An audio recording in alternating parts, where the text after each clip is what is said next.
ఒక అడవిలో సింహం ఒకటి రాజుగా ఉండేది. అది బలమైనది, గర్జనతో అందర్నీ భయపెట్టేది. కాని దాని హృదయం ఒంటరితనంతో నిండి ఉండేది.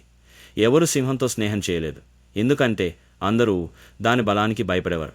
ఒకరోజు ఒక చిన్న ఎలుక చిట్టి సింహం నిద్రిస్తున్న చెట్టు కింద ఆడుకుంటూ ఉండగా దానితో ఒక సింహం ముక్కును తాకింది. సింహం కోపంతో లేచి చిట్టిని పట్టుకుంది. నీవు నన్ను ఎందుకు విసిగించావు అని గర్జించింది. చిట్టి భయపడి, సింహరాజా, నేను కేవలం ఆడుకుంటున్నాను, దయచేసి నన్ను వదిలేయండి, ఒకరోజు నీకు సహాయం చేస్తాను అని వేడుకుంది. సింహం నవ్వి, నీవు నాకు ఎలా సహాయం చేస్తావు అని అనుకుని ఎలుకను వదిలేసింది. కొన్ని రోజుల తరువాత సింహం వేటగాళ్ల వలలో చిక్కుకుంది. ఎంత ప్రయత్నించినా అది బయటపడలేకపోయింది.